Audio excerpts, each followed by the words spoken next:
It's moving day, heading from one park, going to another. Who's with me? I hope you are. Woo!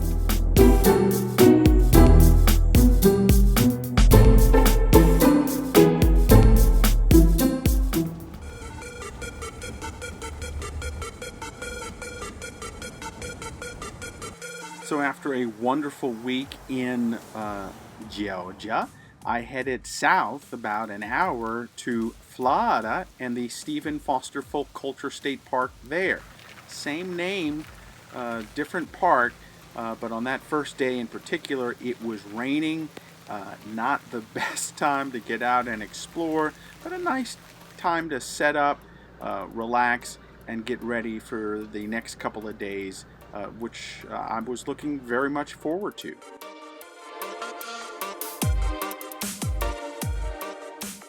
Hey everybody, David, aka RVJedeye, and just a quick reminder, make sure you click and subscribe on this channel. Make sure you hit that bell so you'll be automatically notified when a new video comes out. I want to share all of the content with you as soon as possible. So, it's not raining right now. That means it's time to explore the park and see what it's all about.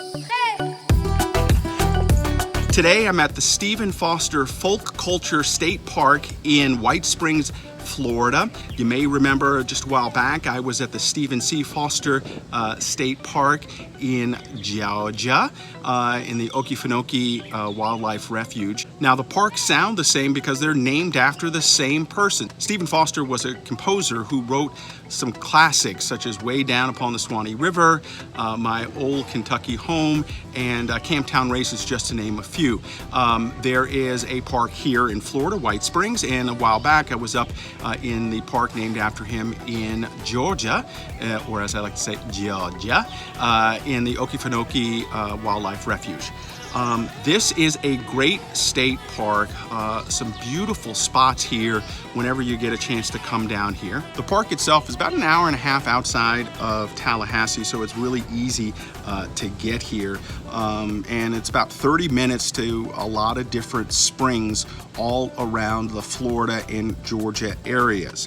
One of the things you want to keep in mind, they have cabins, they have places that you can RV park and tent park as well. There are about 45 camping sites here at the park, and they're all covered, shaded with oak trees, absolutely gorgeous. There's water and electricity to all of the sites. There's a dump station here so you can dump when you get out. As you can see here, most of the sites are back in and they're easy to get in and out of. There are a couple pull-through sites as well, and I think the maximum length for an RV is 100 feet. So I think you're pretty good here no matter what size RV you have. In terms of internet and all of that stuff, perfect. It's easy to get in and out with your internet and with over-the-air television channels, so you can have those too if you need to.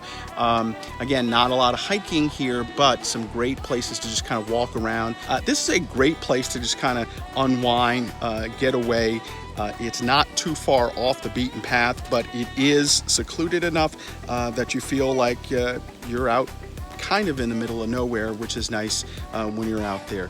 When I was here, there were about maybe 4 or 5 other RVers. Again, I love to RV during the middle of the week, so that makes it a little bit easier. But there are activities here to do for everybody, from canoeing to bike riding. And there are some places that you can walk around and hike and get your workout in no matter what. On the property, there are a lot of buildings that you want to check out, including a museum. There's a tower, a craft village. This is really known as a folk culture center for Florida. In fact, they have a big festival here called the Florida Folk Festival. So if you get a chance, you may want to check that out as well. I love to hike whenever I get to a state park, and this one doesn't have as much hiking in terms of trails, but there are some spots to go out. Here, check this out. So there are not a lot of hiking trails here at the park, but you know, no matter where you are, you can create your own hike. The nice thing about here, a lot of interesting buildings, all part of the folk festival, folklore, folk culture kind of situation that they have going on out here. And we're going to be touring all of that a little bit later. But right now, you know, whenever I get to a park, I love to get out there and hike and see what's there. And that's essentially what we're doing right now, is just exploring everything. All right, so it looks like I found some kind of hiking trail.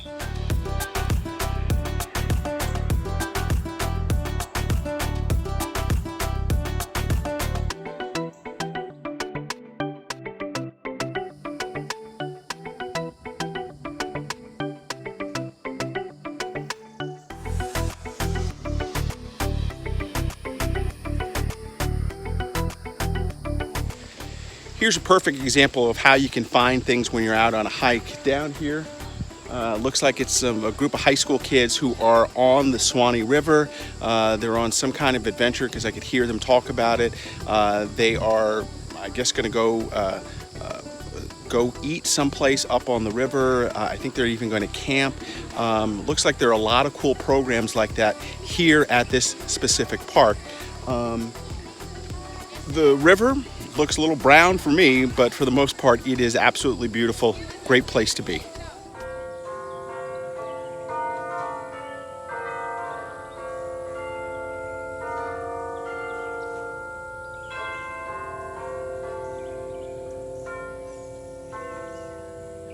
Okay, that's the tower playing way down upon the Suwannee River.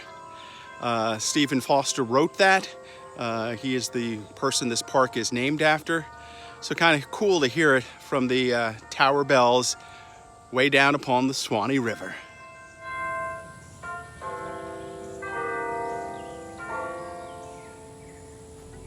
So again, it's the Stephen Foster Folk Culture Center State Park in White Springs, Florida. A great place to go if you get a chance to get out there and RV.